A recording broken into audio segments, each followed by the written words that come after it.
Steve Lolli. What's up, bro? I've been singing that shit for the past 2 hours. Steve Lolli. With this water bottle, too. I ain't drinking none. It's the first time. Oh, shit, man.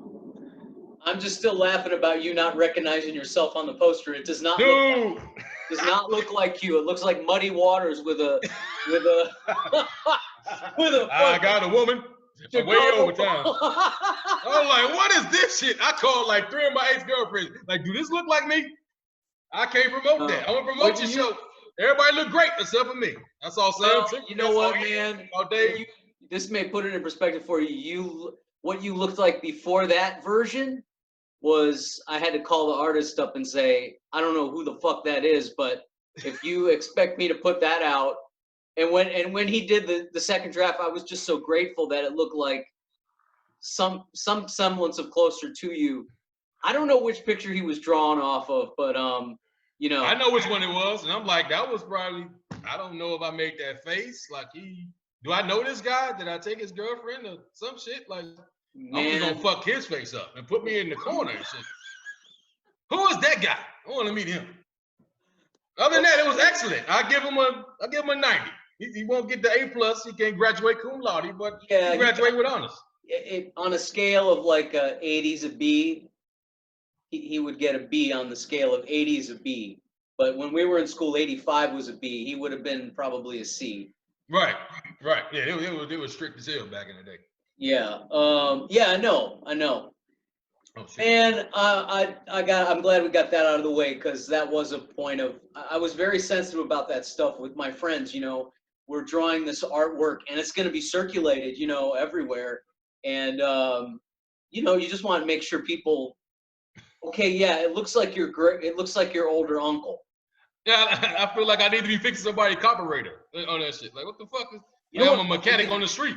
What we can do for this podcast, because we do have producers, and one of our producers is real sophisticated, what we can do is we can get that photo of you, that drawing of you, and we can place that on the podcast here, which I think we're going to try to do, and just compare it to your face and that picture of Howlin' Wolf, whoever the fuck. You know, it looked like a traveling blues musician from the. Hey, it's a legend though. I forgot the song he did, but but he's got, and he gave you a mustache. Do you have a mustache? It's barely here, dude. Like, yeah, I just grew this when I was 30. When I met you, I had just grew the shit. Like, that's how fucked up it is. He gave you ability. Oh, that is fucked up. That means there's some psychic connection between you and this artist. Dude know me. Who is this guy? You know him? You know, man, I don't know if I want to disclose this poor guy's name now. You know, I went through. No, put it on social media though. Put it up. Like, he is. If you go to my Facebook, you can see who it is. Yeah, you can see.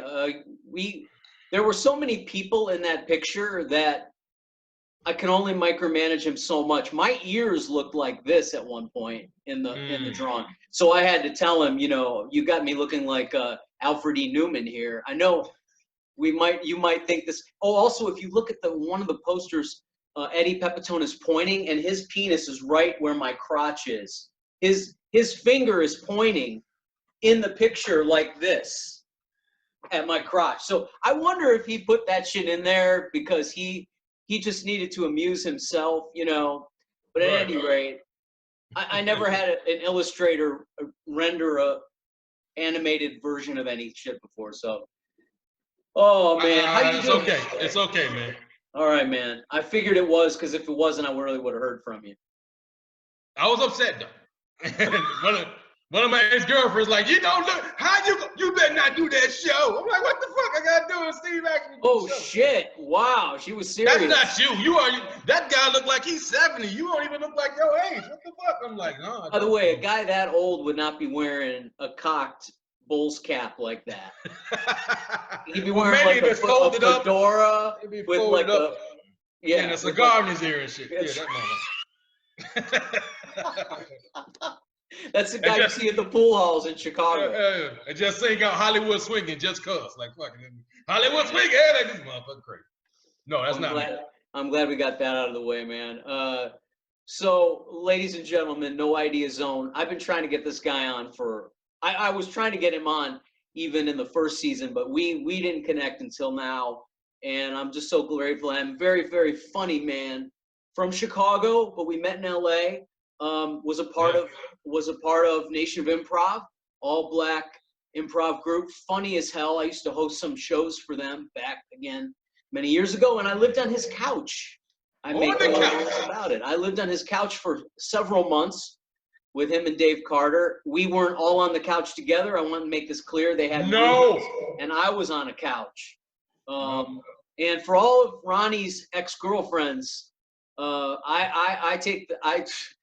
not going to disclose how many women were in and out of that apartment while I was on the couch. But we have some good memories to go over and good things to talk about. So give a big No Idea Zone love to my buddy Ronnie Ray. Hey, Ronnie. What's happening, people? I'm online with Steve Lolli. I want to sing that shit for the next week. You know what? I know you're lonely over there because that you're way too excited to be doing this shit. I know. I had some green tea. I just started drinking that shit. I'm like, yo, this shit got me hyped. Like, fuck drugs. Green tea. Man, I never heard anything so white out of a black man. I'm sorry. Well, I'm gonna balance it out. I'm gonna balance it out. Get some Wild Irish Rose later. So that's black. Yeah. Speaking of substances that perk you up, Ronnie Ray was the one who, gosh, man, you were the one. I don't know if you'll remember this, but you were the one who went. You took supplements back in the day. You took supplements, and you brought this one out to me, and you go, man, this shit is good. And I went, really? And you go, yeah, here, take a few of them. Take a few of them and hang on to a few of these supplements if you're ever. And I went, well, what is this for? What? He goes, man, you didn't even really say what it does. You just said, if you go on a date with a girl, take one of this before you go. And it was called Saw Palmetto. I'll never forget. Saw Palmetto. Saw Palmetto. And man, I'm telling you, not that I needed any help in that department, but I was like 12 years old again after taking Saw Palmetto. Oh man, you on 12, yo. You like, yo. My uncle hooked me. Uncle's like a herb dude. He always like, you got something wrong with your bowels or some shit. Like, get some cascara and senna and take 2 of them, and then take a cayenne pepper. Like, the fucking pills and shit, and it make you go to the bathroom. So wait a minute. Wait. We're talking about 2 different things here. You're talking about something your uncle turned you on to. Your uncle turned you on to some shit that helped you go to the bathroom? He has all the herb. He has all the herb books. So he was making those pills, and he had some saw palmetto in it. He had some it's called deer horn or some shit. He'll make a batch, and he was giving it to his friends. He like, check this out. And I'm like, man, I don't want this shit. What's the strongest shit you got with that? He like, well, saw palmetto is good for your prostate and all that. So let's go and take. So I had that. So that's when, yeah, you had it. I've been using it for like about 3 years. But that shit works, at least in a temporary situation. That is some heavy stuff, man. Yeah, wow. I'm so glad that I got the origin of that now. Now I know the origin of my experience. It didn't begin with Ronnie Ray. Ronnie Ray, the wisdom was passed down to him from other Jedi masters. You pass it on. That's where you're blessed. You pass it on. And one day you'll tell your horny friend, here, take some of this shit. You know what I'm saying? And everybody can have good sex. I stopped taking this shit, though. I stopped. It's not a long-term thing, believe me. If it was a long-term thing, I would have kept doing it. Yeah, I used to be really hyped on shit around that time, too. Because I used to do, you remember I used to do construction. Now I come home and drop my shit, take a shower, and then go back out and do comedy. And I had to be up at 5 in the morning to go to work. And then Thursday, I was doing the Comedy Store. And I was there all night till like 2 o'clock and still had to wake up at 5. So on the way to the Comedy Store, I used to stop to get a Red Bull and a Frappuccino. And I'd be, you know what I mean? Like, yo, I'm doing this show and I'm killing it. And by around 6 o'clock after the first hour at work, I am fucking gone. I am a zombie. This is why, ladies and gentlemen, it's very hard to hold a regular job. and be a stand-up comedian. No. This is why Cat Williams said to me once, people who hold regular jobs, I never took those motherfuckers seriously. I never felt like I was competing with them. That's what he said to me straight up. No, that was from a temp agency though. I could quit anytime I wanted to.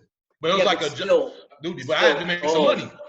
Yeah, I had a temp agency experience like that too. So when I moved out to LA, I would do stand-up, and I didn't need the shit you were taking. I was just, the adrenaline from the show would keep me up till 6 o'clock in the morning. Right. But that shit and the adrenaline, it's like boom, like what Ricky Harris came through, Daniel Wayans came through. It's like fuck, I'm up all night eating cake and drinking and shit. It was always somebody's birthday. It was always somebody's birthday and Crack 'em Up Thursday. Shots in Michelle and Levi's. Okay, so you were doing. I didn't wrealize that. I didn't realize you were. Were you helping them out at that show? I was the pre-show host, or what? I was the longest host for a long time. I hosted that show for almost 3 years. The later show. I did the early show. I hosted with Spanky Hayes, Leslie Jones, and Esau.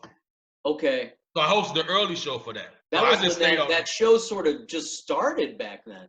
It was the first year. She started in October. I started hosting 2003, 2004, maybe 2004. It started. Yeah, 2003 in October, because they just celebrated 17 years. And I started hosting around April of 04, and that's when I consider my birthday and stand up, because the first few years I wasn't funny. Right, and that's a big break. And you know who else was over there a lot was Little G. Little G was over there a lot. You know what? I used to bring him up. I used to bring him on stage because he introduced Spanky. So when my show was over, I brought him up, and he was the last person I brought on. So when Spanky left, he wasn't up there as much. Oh, I see, because they were tight. Yeah, he wanted him to be the host, I think. And Michelle like, no, this guy. And I wasn't experienced in the shit. I wasn't really in the but she just liked you, you know. Sometimes people just like you, and that's how it is, you know. Somebody likes you, they like you. She had some terrible comics up there. Oh my God, there was one guy who she had up there. She was grooming this guy, and he was a nice looking dude. I still see him around. I'd still see him around the Ice House and shit. Look around, be my friend or some shit. Go ahead. This dude was so bad. He was so bad. I can't even. And I was like, what the fuck is going on? How does this guy get on at this show? You know, and I think I know what you're talking about. I'm not gonna say nothing. But you wasn't up there a lot either. So it was like one day you was just there when you there to see me, or was this later on? This was at the beginning, 2004 probably. So I don't know how well we knew each other then, or if we even did know each other, because I didn't meet you till I stayed with you and Dave. Right. But you know, I never remember you up there. I was only up there a few times, and then I had some bad experiences, and then I never went back. But I just remember that dude, and I remember her grooming him. You know, sort of taking him under her wing or whatever. I might know what you're talking about. I'm just not gonna say his name. Yeah, and you know what? And if it's the guy I think, he's working a lot. And that's LA for you. Just to give you this is a real life Hollywood experience for you. No ideas on people out there. People who are bad at this work a lot. Working a lot. Man, they work a lot, and nobody really kind of can explain any of that. So if it's the same guy, it would be really funny if it's not the same guy. But if it is the same guy. He was hosting at the Ice House, and this guy could not. There's no way he could do a spot. He would have to host a white show. This was not a black show. This was a main room Ice House, dirty show on a Saturday night at 10 o'clock. And I think I know who it is. That's not the guy I initially thought. I know who it is. He's working a lot too, and we're gonna change the subject now because I'm gonna fuck around and say his name. It's gonna be a problem. All right. It's gonna be a problem. I wouldn't remember his name, really. I know who you're talking about. I know who you're talking about now. Well, I had an experience with this guy at the Ice House. I know him well.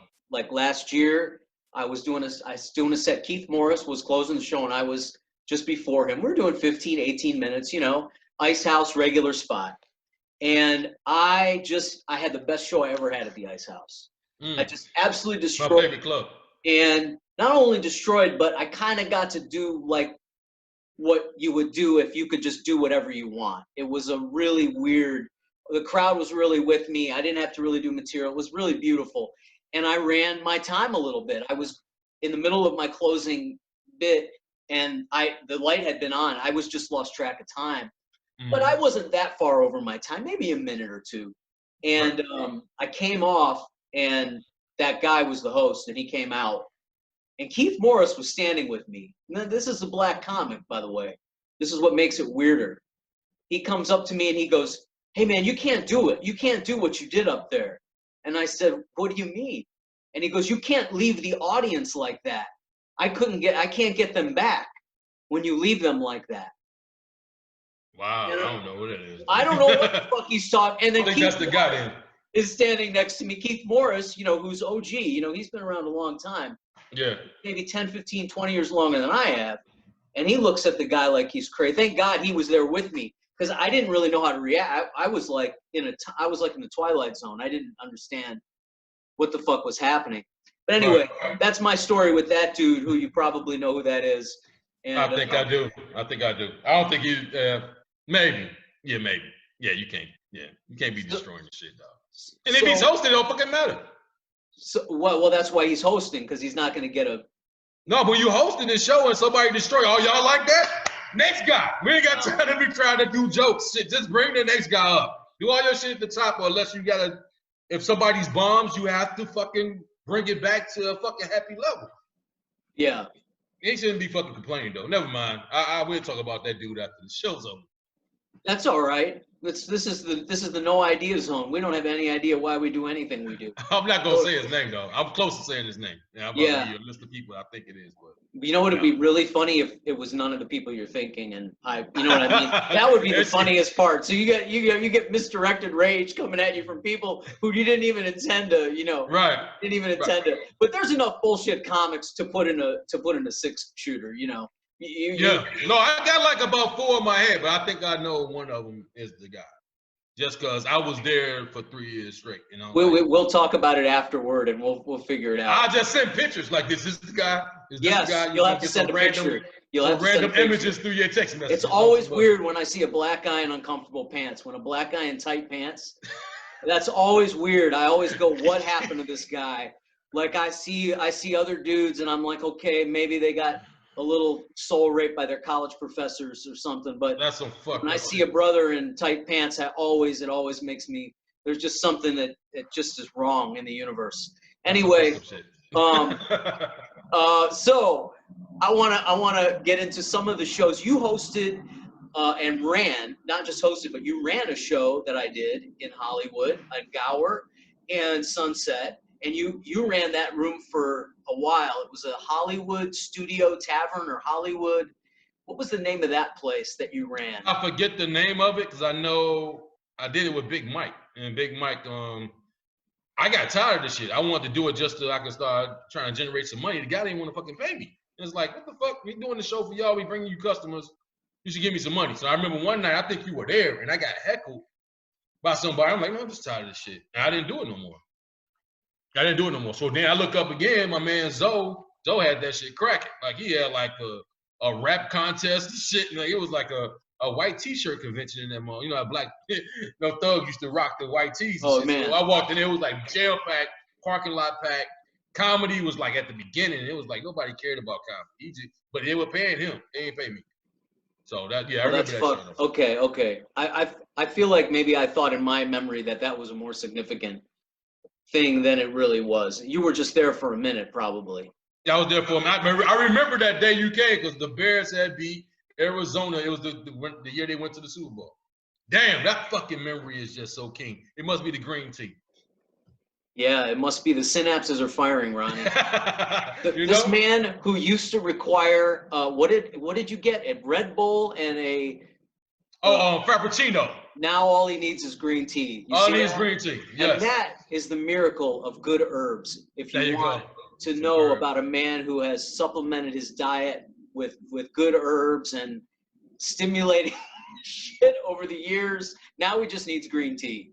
Yes. Remember these things. I ain't got off of it for a long time. A little after you left, I kind of like passed out somewhere off that shit. So I was like, yo, let me chill out. So you're back in Chicago, and I know we're locked down. Are you locked down there too? Yeah.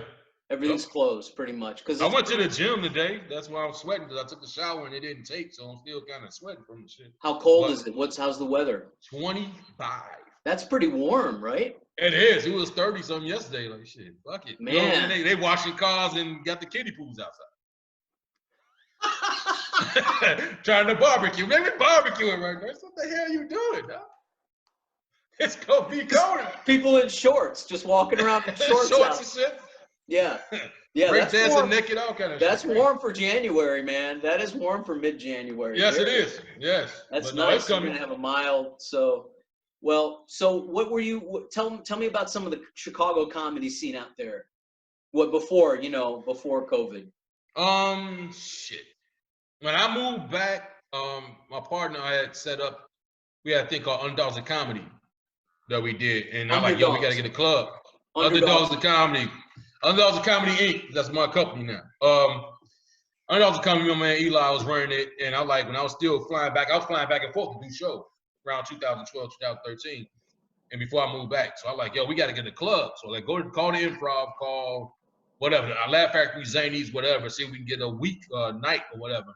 And he went to Laugh Factory, and they gave us a show right away because they had just opened, and we were the first produced show there, I think. So we had that for a while. That went on, then that fell by wayside. Then a guy that I got booked from, a man named Des Mackey? Who? No, Diaz Mackey? I've heard the name, but I don't know him.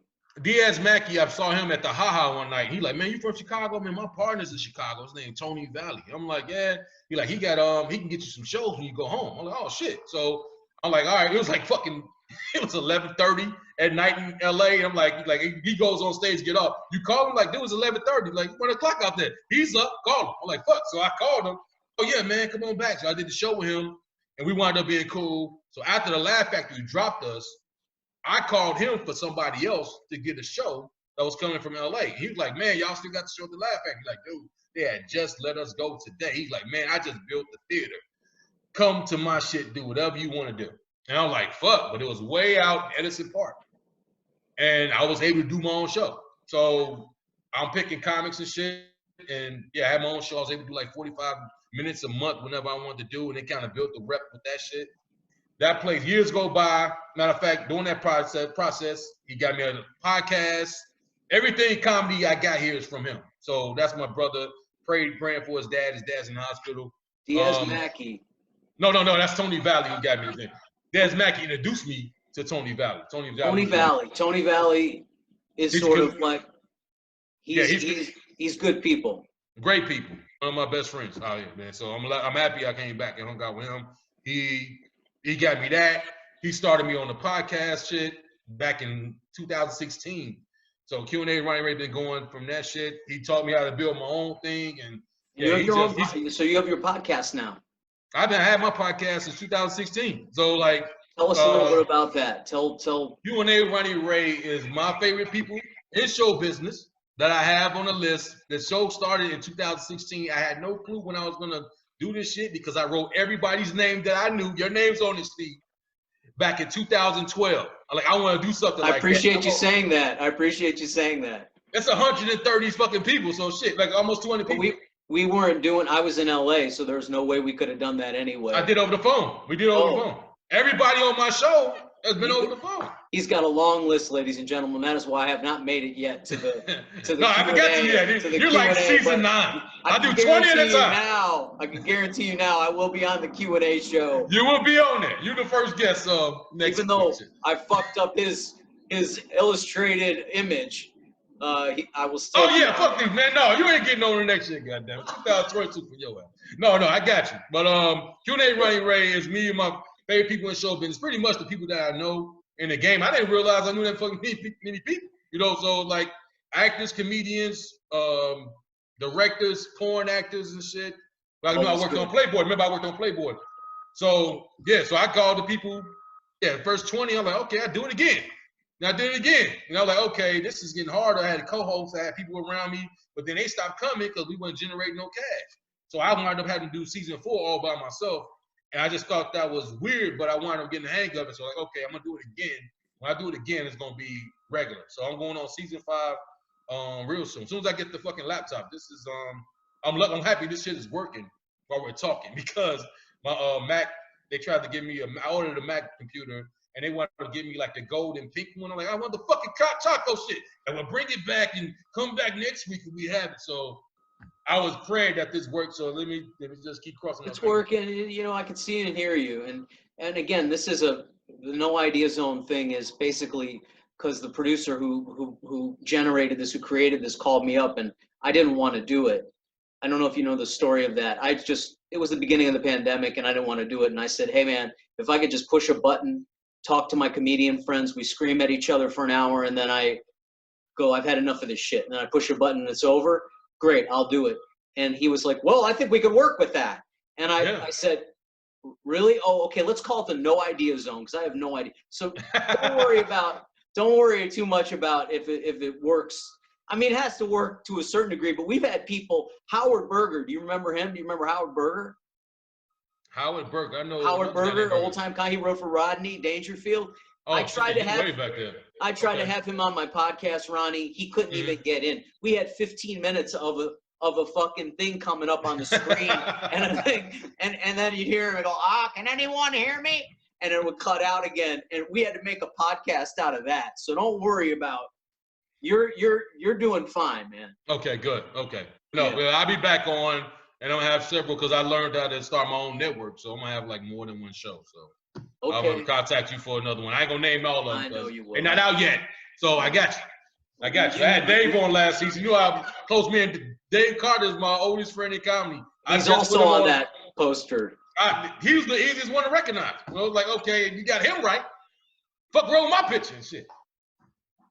Well, fuck this guy is, man. I'm telling you, at some point, I'm gonna keep bringing that shit up. Show me that dude. I know, man. I know. You know what? One day you'll meet and he'll draw you properly. One day. Until then, fuck keep that in my back pocket.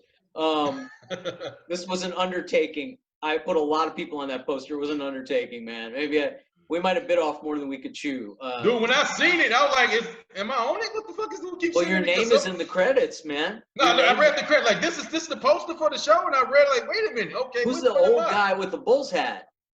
Yeah, I had to see it, but I had a gray on the picture. I had a gray Bulls hat, and he didn't fucking put the other black. I don't even own a hat like that. So, okay, I dig it. And there wasn't that many black people on this. So I'm like, that's Ian, that's Dave. And some other dude holding the cup. Well, Ricochet, this is the guy who discovered Cat Williams. He's coming up. Okay. And Corey Mosley. So they're all the Cat House crew. You know, my friends from Mixed Nuts and stuff, and right. Cat's mutual friends. I was friends with all of them before I met Cat.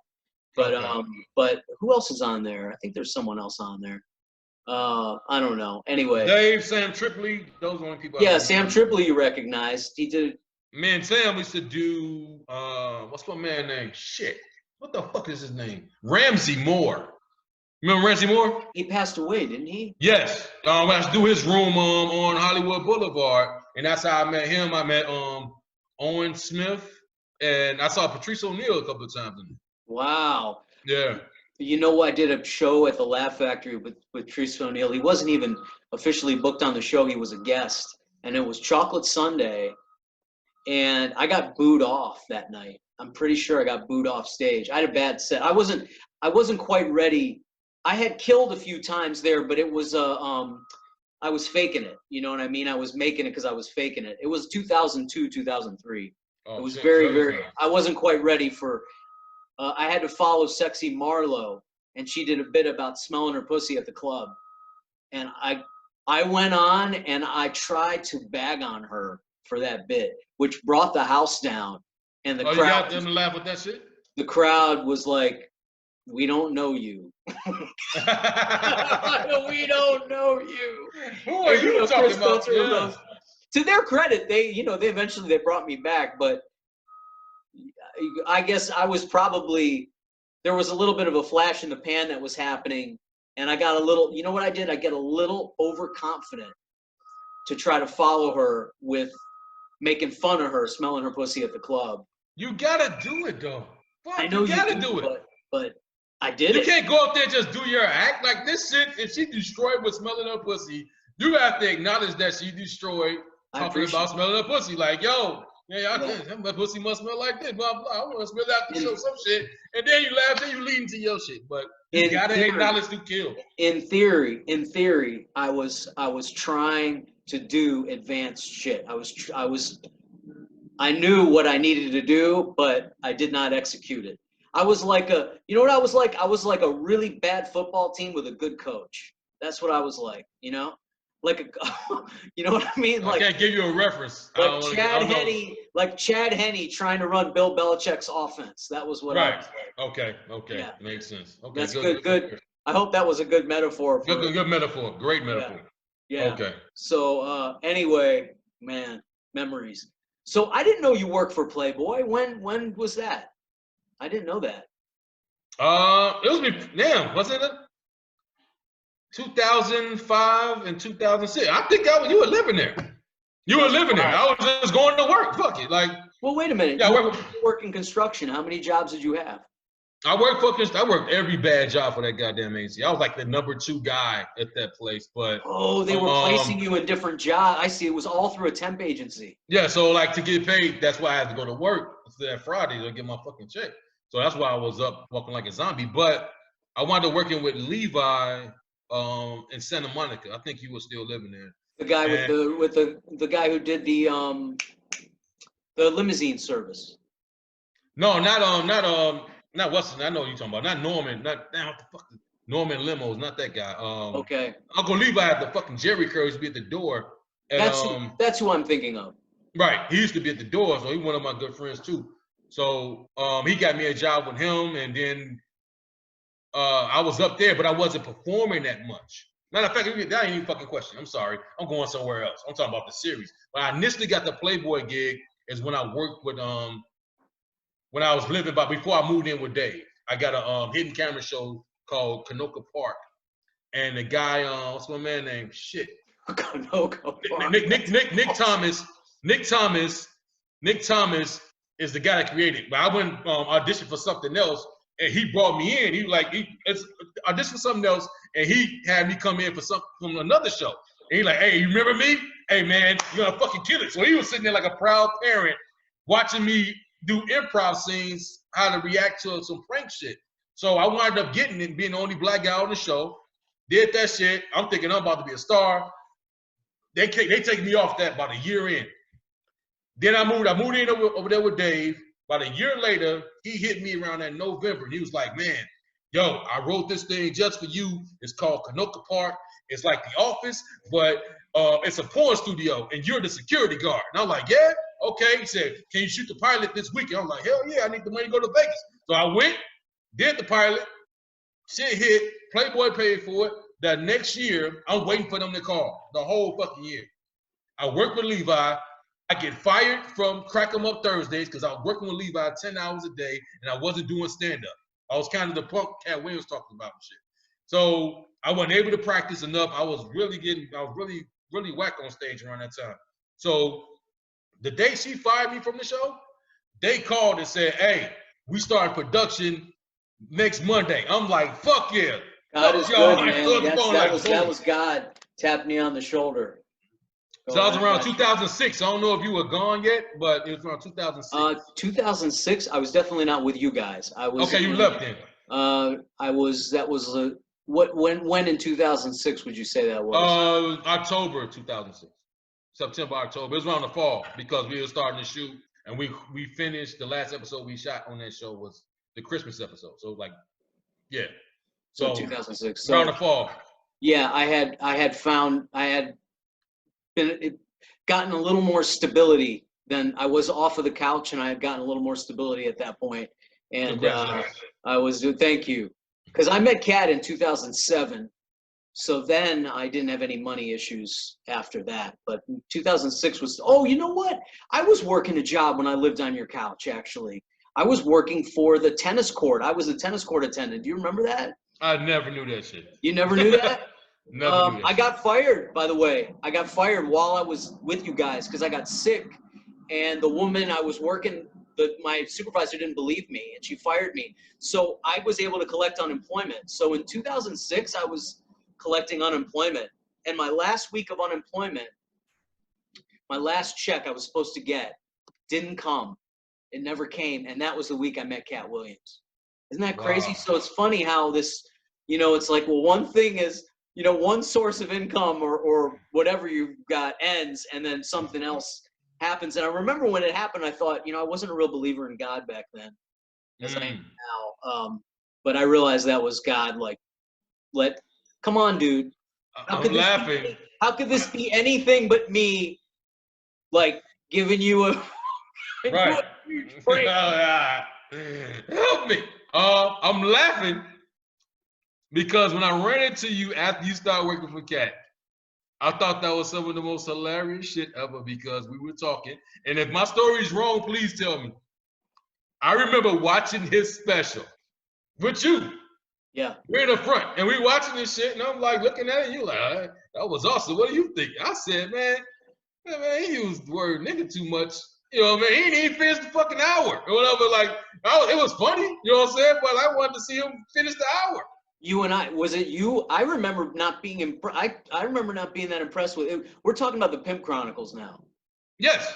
Yeah, I said that shit, and I said it, and then you ran into me years later after you fucked with him, and you said, I told him what you said, and he gave me a job. I'm like, what the fuck? I need the job. Okay. Fuck Steve Lolli again. I was fucking with you. I was fucking with you a little bit. And that, okay. Dude, I'm glad you cleared that up because forever I'm gonna clear it up. Okay. What I told him was, because also another comedy special that he had done called Let Her Play, Live from Cincinnati, Cat Williams Live. That had come out, but that was shot before Pimp Chronicles. And I told him how much I loved that concert, which I do. I still think that's one of the funniest stand-up comedy concerts I've ever seen. But I told him, Pimp Chronicles, man, I've seen you live. Pimp Chronicles was not your best work. And you know what he said? He goes, man, they didn't even give me a dressing room. You don't even understand how they treated me in Atlanta when I was down. Like, he knew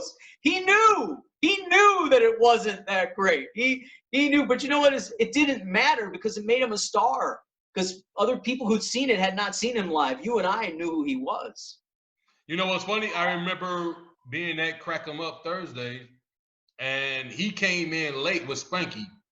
And it was like fucking 1:30. I was like 1:30. I had to go to work. You know what I mean? Literally be there in about 5 hours.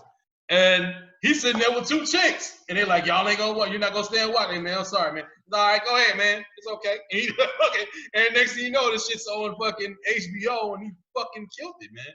Yeah, but I like the special, man. I love it. That's what you didn't know was that none of us knew was the man doesn't sleep. It's not a drug thing. He never slept. He would go days and days without sleeping, and then he'll sleep for like 24 hours.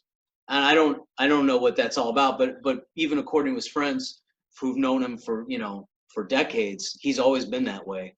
So that's what. We had underrated. I think he's very underrated as a comedian. A lot of people don't, but all the trouble he gets into might hinder him being like the greatest to a lot of people. So, but he's hilarious, man. He's hilarious. I mean, yeah, he was positioned to really take over, actually to take what Eddie Murphy left behind, to take the sort of. The spot was open. The spot was open. Chappelle had disappeared. Chappelle disappeared. Chris Rock started directing movies, and then Kevin came, and that was it. Yeah, I don't think Kevin's ever. I mean, I like Kevin, but I don't think he's quite the filling the void of the void. I mean, he's huge. Don't get me wrong, he's huge, but it's sort of a sanitary kind of. It's not like a raw kind of comedy.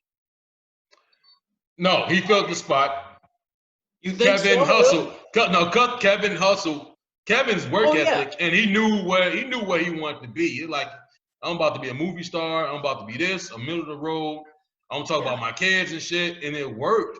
He wasn't he was a safe dude, and I'm not calling Kevin soft by no means, but it's like he was a safe guy. So like, fuck it, go with this dude. and he got fans and shit. Oh, he killing social. He did Dane Cook on Twitter. You know what I'm saying? Dane Cook did that shit on MySpace. He did that shit on Twitter, and that was like, he just fucking. He's always funny. He's always doing rolling out the red carpet for Kevin Hart They were rolling out the red carpet for Kevin Hart Hollywood 10 years before Cat even became really famous. See, young guy, short, safe. He was like Chris Tucker-ish back then. Back. There was a Chris Tucker kind of delivery that he had, and I guess they saw him as the little Chris Tucker or whatever they were going to do. But it wasn't like Cat, where he was living in a U-Haul with no teeth. And I mean, Kevin Hart was comfortable. I don't know if it was Dave Attell or somebody, but he was discovered very early on. And yeah, he was a teenager still. He was a teenager still. I think he was like 19, 20 at tops. He was a teenager. That's right. You know stories about that shit though. People be like, "Oh man, I struggled for 2 years. Motherfucker, I'm still struggling." He didn't struggle. He didn't struggle. No, but you hear the stories and shit, and you look at the comedy. You ever see the Comedy Store documentary? I haven't seen it. Man, you start hearing those stories about how like Roseanne got picked and shit. I'm like, man, what the fuck? Like, wow, ain't no shit like that no more. Roseanne, this is Roseanne's story. I saw this shit on her E! Hollywood story, whatever the fuck. She come down from Denver. I think she was doing stand-up like 3 years. She comes down from Denver. She goes to the OR potluck fucking night. Mitzi sees her performing, and she said, "You should be in the main room." She goes to the main room, performs. The guy from the Tonight Show was there. "Hey, you want to do Johnny Carson?" She does Johnny Carson. She becomes a star. Julio Iglesias' manager sees her and said, "Hey, come open for Julio Iglesias." For 3 years, she gets off that shit. She's one of the biggest fucking comics in the world. And next thing you know, she got a fucking TV show with the producers from the Cosby Show. Well, also, I don't know if this was mentioned. She was in Rodney Dangerfield's Young Comedian Special. It was around that time, though. She was the interstitials in that. So he also. No, she did a set too. If you've seen the whole thing. Okay, I didn't see the set, but I remember being the funny, ugly lady in the interstitial skits because they had interstitials. Right, she played it off the whole time. Then at the end, like, okay, tonight that's our show. Hey, I want to get up there and do some jokes. And you're like, okay, well, Lady Roseanne Barr, and now she closed the show out. And after that shit, yeah, so that shit does happen. This shit does happen for some people. This shit's so saturated now, dog. You ain't gonna get that shit now. I doubt it very seriously you get that shit now. This shit's so saturated, ain't nobody pumping. If you ain't pumping yourself, you ain't about to do shit. Yeah, I say that shit now. You ain't out here doing your own thing. Ain't none of that discovery shit. Like actors like De Niro. If you fucking an introvert, you ain't getting nothing. You have to be out here hustling. You ain't hustling. You can be not funny. As long as you got fans, people will fucking put you on. Yeah. That's very true, my friend. Sorry, man. The green tea's kicking in, goddamn. It's all right. No, I mean it's give. I'm trying to process it a little bit and say something because you're right. I mean, you're right about that. I think it's a little more complex than the saturated though, because there were a lot of comedians in the 1980s, but there was a lot more audience. So what I think has happened is the people who were the comedy audience during the early 2000s have now become comedians. They now think they can do this. And that is because a lot of bad comedians have been seen succeeding doing this. So a lot of people who aren't funny got successful. And so people who shouldn't be fucking with this shit to begin with are now like, oh, my bucket list. And they get a picture of themselves at the Improv or whatever. And now they're a comic and they can give me fucking notes. And, dude, I'm not kidding. Yes. This is real shit. This brings me to an interesting juncture because I do want to ask you about this. And this conversation's so smooth, man. We've almost been on for an hour, but we'll go as long as we want. Listen, I interviewed this woman I'm from Chicago originally. I didn't start my comedy career there because we left when I was young, but I started my comedy career in Florida when I was 19. But I interviewed this woman who came on, Yvette Bracero, and she was telling me about the Chicago comedy scene. And she said that these people are they're afraid to say, they're afraid to talk about certain things. They think everything is racist, sexist, she was saying that they're real squeamish. The audiences are real squeamish. Now, I recognize what she's talking about is white shit, okay? I realize she's not talking about probably the places that you go. I'm just wondering if you are familiar at all of what I'm talking about. Where if that I got more of that. I got more of that shit when I was in LA. Like if I pop up and do like it's somebody produce show and they like at the comedy store, like the main room of the OR, when I'm at the belly room, I go up and then you got them nights when it's a lot of people. I remember doing the Michelle Obama joke. And man, that joke is either fucking this or what's this? And it was like, yo, I said the joke is, I said Barack is probably not the first person to hit that. And a whole room, about 3 tables of black women got fucking pissed. But the guys are laughing. But after the show, nobody said nothing to me. So it's like weird. So you have to watch what you say. But man, like fuck, you the artist, man. Either you take it or leave it. Okay, so you don't. As far as Chicago goes, you don't know it. You're I not never heard that. Okay. I done shows at the Laugh Factory doing their hot nights and shit. Man, they ready. You can't make them laugh there. You ain't fucking. Well, that's good news because I want to come sometime when things open up again, and I don't want any nervous fucking squeamish people fucking my night up. No, you go to a bar or whatever, you're on your own with that shit. You go to a local bar when it's not supposed to be comedy. You know those shows. You get that shit, that's on you. But when they come and pay their money, they come to see some shit, and they just laugh. They laugh at everything. You have to not be on your game that night to bomb.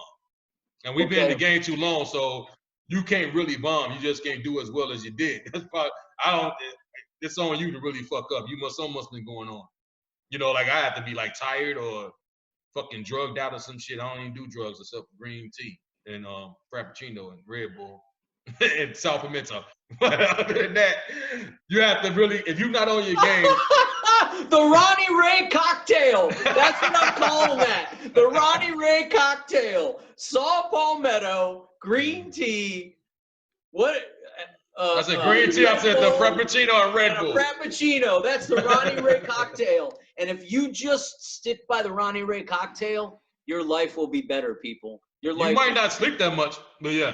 You might die of a fucking heart attack with an erection. There you go. That's the way to go. That's the way to go. If you're going to go out in Ronnie Ray style, ladies and gentlemen. I did not think that'd be the first thing you say. You didn't send me like a list of shit you go talk about, but I did not know that shit. But yes. You know what? If you hadn't brought up what substances you would take to get on, I wouldn't even remember the saw palmetto. It pops in my mind every once in a while because I'll see the saw palmetto and I'll go, oh yeah, I'll think of you, which is a really weird fucking thing. That's weird, but you know who you got it from. That's who I got it from. So there are many, many, many fond memories that I have of our friendship. That's what I'm basically saying. Hey, do you have anything can you give us all of your website, social media, what you're working on? First, tell us where we can find you online. Comedian Ronnie Ray, Comedian Ronnie Ray on Instagram, Facebook, and what's the other shit? Instagram, Facebook, what's the other shit? I forget, man. You fucking laughing about. I'm thinking about that Saw Pimento shit, man. I know it's on 3 things. My website is being worked on, Ronnie Ray Comedian, and my Twitter is UDC Ronnie Ray, meaning Underdogs of Comedy Ronnie Ray. Underdogs of Comedy Network, we should probably gonna start pumping episodes out around March. Okay. I'm gonna record a bunch. I'm gonna record all of them and just put them out doing throughout the weeks and shit, throughout the days. And what else? I think that's it right now. Facebook, Ronnie, by the way, Ronnie Ray, RONNIE, people. I mean, that's a small thing, but that will help. Oh yeah, when you're looking for man. Ronnie Ray. I'm looking and if you're looking for Ronnie, RONNY, you're not gonna find the man. No, IE and shit. No, you ain't gonna find it. No, but yeah. Oh, and tomorrow, what's the this is gonna be? This is live. Oh no, live. This I'm not sure when this is coming out. It's either episode 1 or 2. We'll see, but yeah, it might be next week. It might be the week after. The second season is beginning shortly, so you're one of the first that I've recorded with. Right on, man. Yeah, man. Unfortunate. Thank you. I just did my man Devin Clark shit. I was the first guest on that, so that's okay. Well, I don't know if y'all already like me or y'all just trying to get me out the way early. Like no, because we usually we do an hour, but I want to make sure to cover this stuff because we also have a little bit of memorial. The piano player who was beloved by everybody at the Comedy Store passed away just last couple of days, and Jeff Scott, and so we're gonna do a little tribute to him before we go. Just like a little shout out to his friends and family and everybody who knew him. So I wanted to make sure to cover your stuff. So right. what was the podcast you were just on? You just mentioned people can go see. You just said Q&A with Ronnie Ray is up. Where I interview my favorite comedians, actors, directors, and porn stars. Only had like about 4 in there. And also I have one called Relationships. Relationships. Actually, I'm on. It's me and my ex-girlfriend, Venus. Her name is Venus. Real name is Venus, but her name, her screen name, because she's a webcam model. Which she was there while he was on the couch. Her name is Winter Heat, and good friend of mine. Still, she's in Dallas. I'm here in Chicago. So we talk about being in our 40s and not being married and not having kids. So we just talk about dating pretty much. And it gets deep because she talks a lot and I talk a lot when I drink my green tea and I call back for that shit. But yeah, I start doing that. We talk a lot. So we got 10 episodes up. This is how great this shit is. Q&A with Ronnie Ray has 80 episodes. And I think I'm probably at 5,000. Relationship has 10 and it has 2,500 downloads. So people listen more to that shit than the other stuff I think that's more interesting. You got an ex-girlfriend who's a cam model. I mean, you know what I mean? We got to work harder. Men, people aren't just going to tune in to watch some fucking dudes do shit. Right. They got to have ulterior reasons. You got a woman on there with you who's a cam model and your ex and you're talking about provocative stuff. So the funny shit though, I said, yo, season 2, we're going to do a Zoom shit. We're going to do Zoom. So they can see it. But my cousin works marketing for like Pepsi and shit. Like, yo, he said, y'all do that shit again. She needs to be on the camera so people can see. Our numbers will go up. We've been delaying this shit. If she sees it, so what? We already had this talk. Since fucking August. She don't want to be on the fucking camera.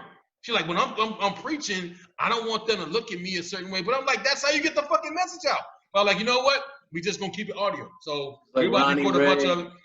You're not getting people. So I'm not letting people see me for you. Hey, we didn't even talk about the Bears, man. We didn't even talk about the Bears. Now they say you lose half your audience when you talk about sports, but I don't really give a fuck. Do you have any ideas, any thoughts on our team after our? I was happy we made it to the playoffs and everything. What do you think? What do you think, Ronnie? Everybody's going to be fired. Everybody's no, going to be. I don't think they should get rid of Mitch. I think Mitch should stay. I think the reason they give him such bullshit because of my man in Kansas City and my man in Texas, that they came out and was killers because they traded up to get Travinsky. You know what I'm saying? And what's the name?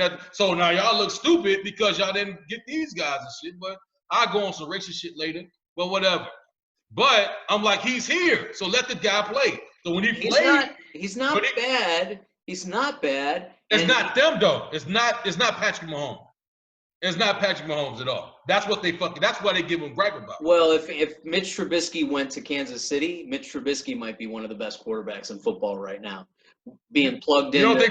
You don't think what's the name is that though? I think he's very good, but when you can stand behind an offensive line and play for Andy Reid, and you're replacing Alex Smith, who was already managing a really tight man. Mahomes is amazing, but I still think if you go to play in Chicago, you have no offensive line, and I don't think guys off the fucking practice squad, Sam Mustipher and shit. That's the thing. that's the thing with him. I don't think they're giving him a good chance. Like everybody don't grow like those guys. If you pick them, you gotta deal with the pick you got. Well, and then they took him out that third game. I'm like, why are they taking him out? Yeah, you can't take him out. Let him lose. It's okay. Let him lose. But gosh, it was nice to see. What's his name? Brought us back 3 touchdowns. Yeah, that was great. That was great. But then bring fucking Mitch back because you fucked up his confidence. Then he took him 2 games to get it right, and then he stopped fucking winning. Well, when he came back, out there with Green Bay. When he came back, Trubisky's been a different guy since he was benched. So maybe this is my idea, Ronnie. We draft some heavy offensive linemen. We got to get some fucking offensive linemen in there. They need linemen. I remember when what's the dude name? Cutler. Kyle Long. When Kyle Long left, it never recovered. when Cutler was there, dude, they played what's the fucking Detroit? Man, they used to fuck him up. Like, I'm like, God damn, it's not even fair. Like, are you taking these guys out to eat? Like, you got that was when Ndamukong Suh and them. They were some dirty motherfuckers in Detroit, man. Detroit. I used to hate watching that shit. Like, oh man, they were a dirty football town, man. Oh, but where's he at now? He's in. Is he in like Miami or some shit? No, he's in Tampa Bay. Okay. They all followed Tom Brady down to Tampa Bay. All of them. Shit. They all went to Tampa Bay with Tom Brady. Like he was like fucking Moses leading people out of Egypt and shit. Anyway, yeah, Trubisky's got. We're gonna get Eddie Goldman back if we can. We're gonna get some. When Cohen left, when Cohen got hurt, I was like, they ain't about to win a lot of games because he was like that little ace in the hole. You know Cohen. Really great player, man. Dude, when he got hurt that game that they substitute Mitch out. And it's like, yo, when he went out, I'm like, oh man, it's gonna be hard. I think he got hurt before that. No, it was that game. It was in that game. One of those games. The game before that, or he's in that game. I think it was the first game of the season. They lost him. I don't know, but they needed his ass. Yeah. It's Montgomery's great. It took him like about 8 games to be okay. Yeah, other than that, he was getting popped every time. It was the offensive line, man. Anyway, I don't want to get because I know there's some people watching this who are like, "What the fuck are these guys talking about?" We love Chicago. You. We appreciate you. We're both Chicago guys, passionate about our team. We've been just having our ass handed to us by Aaron fucking Rodgers and the Green Bay Packers for too fucking long, and I just needed to commiserate with my friend about that a little bit. By the way, I did a podcast thing called This or That, and I had Aaron. Who would you pick, Aaron Rodgers or Tom Brady? And I'm like, I just can't fucking like Aaron Rodgers because I'm just so fucking into the Bears. It's ridiculous. Dave Carter's wife, hits me with a comment, and I'm like, I can't even reply to that shit. She's like, don't get mad at him because we only had 2 quarterbacks for the past 25 years, and y'all had 43. I'm like, God damn. She's right. But by the way, I said this to Dave on the podcast, the ultimate act of submission by a Chicago man marrying a Green Bay Packer fan. Hell yeah. I'm on Twitter. I'm on Tinder, man. A chick got a Green Bay. Get your ass out of here. Get your fucking ass out of here. But hey, seriously, Aaron Rodgers is probably the greatest quarterback to ever play the game of football. Everyone else looks like they're in slow motion. You won't hear me say that shit, but it's debatable. It's Tom Brady isn't, Tom Brady's like, if you get anywhere near Tom Brady, he's like a 13-year-old girl. He starts crying and weeping and moaning, and they protected him. The league protected him a lot, Hey, he's still winning though. He's still winning, but fuck him. I like Tom. I like Tom. You do? I'm okay with Tom. I go with Tom before Aaron Rodgers. Yeah, that's you're a true Chicago fan, brother. Yes, I can't. I ain't no nothing against him. Maybe after his career is over. I didn't start liking Kobe Bryant until after Shaq left. Like it's too fucking easy for this guy. And this when Shaq left, and we was watching this, like this dude he knew the pain. You could cheer for him, right? Yeah, he knew the pain. They started winning, and then after he retired, he did the documentary. Like, oh man, this guy's great. That's some of our old school, but some of that is just because we're old school NBA guys that grew up in old school NBA, and you were watching these teams. They weren't loaded with superstars. A team would have one superstar and complementary players like Chicago.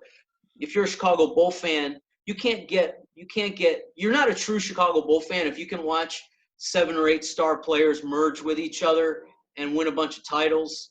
you can't really be a Michael Jordan Chicago. No, I'm more of a Bulls fan than I am a Bears, whatever. Any team, that's my favorite team. Like yesterday, the playoff game was on. The Bears probably could have went to the Super Bowl. I'm watching the Bulls versus Clippers because those are my two favorite basketball teams. Yeah, the Bulls watching. What do you think? The Bulls are good, huh? The Bulls are good. They're on their way. They need to get rid of them dudes that constantly get there.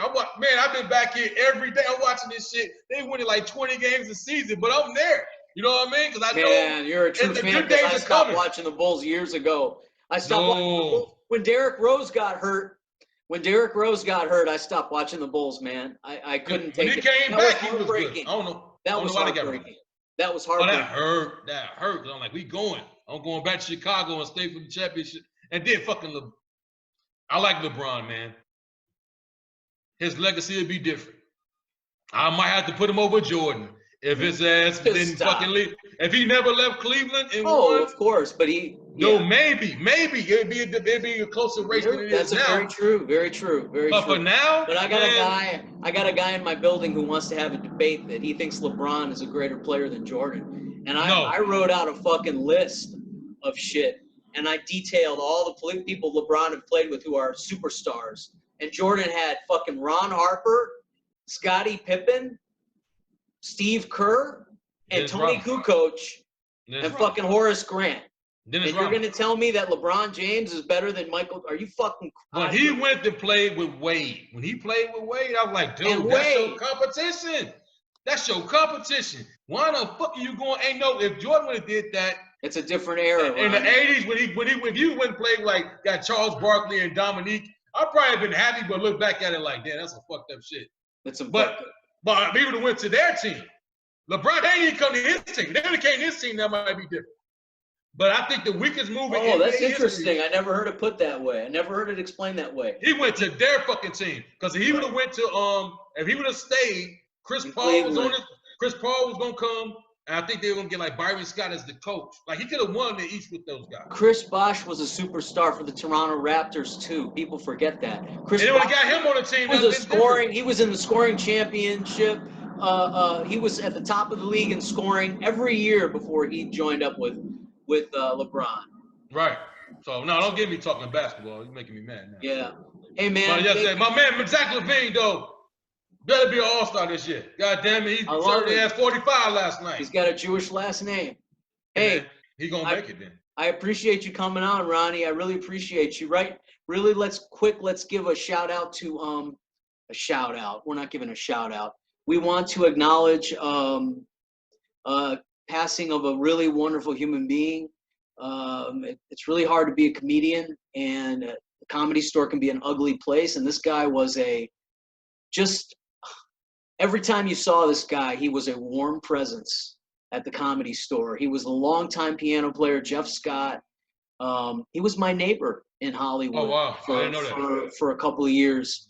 And I would go over, he would make me tea. It's funny you mentioned tea. He would make me tea, and we would smoke some weed and talk comedy and stuff. And just a wonderful guy. And he passed away a couple of days ago. And just want to say to all of you that to know that this guy was so important in our field. And Ronnie, I'm sure you knew him. I didn't know him that well. I've seen him. He I remember doing. You knew who he was though. I know he was. I remember doing potluck. Actually, I went up there just to watch, and there was a bunch of people there. My boy Chaz put me on the list. I had stopped going up there because Tommy used to like try to haze me and have me just sit in the back for like weeks at a time. I'm like, dude, you're not gonna throw me up. Why the fuck am I up here? Well, that's a lot of people's experience with that. Right. Guy. So I go up there. Yeah. So I go up there, and Chaz put my name down anyway, and I didn't know the shit. So when the names popped up, and oh man, you got on. I'm like, got on. I ain't signed. He's like, dude, you on it. So I go up and I do the show, and I remember killing that little 3 minutes they gave me. Some lady had said something, and I got her ass back or whatever. And he gave me like a thumbs up and shit. That's probably the fondest memory I'm gonna get from that. But yeah, he was always there though. He was always there. I don't recall him. Yeah, he had been there for decades, and there was a dark period of the Comedy Store where this guy was running. I'm not crying. I have allergies, dog. This guy was. Ronnie's not crying. I'm not crying. No. This a person, people were running it that weren't so good for the comedy part for comedians, and Jeff was there through that. He was there for the good times and the bad times, and we just want to remember him and give some shout out, some love to his friends and family for peace, and may God bless you guys, and I guess we'll see everybody next week on the No Idea Zone.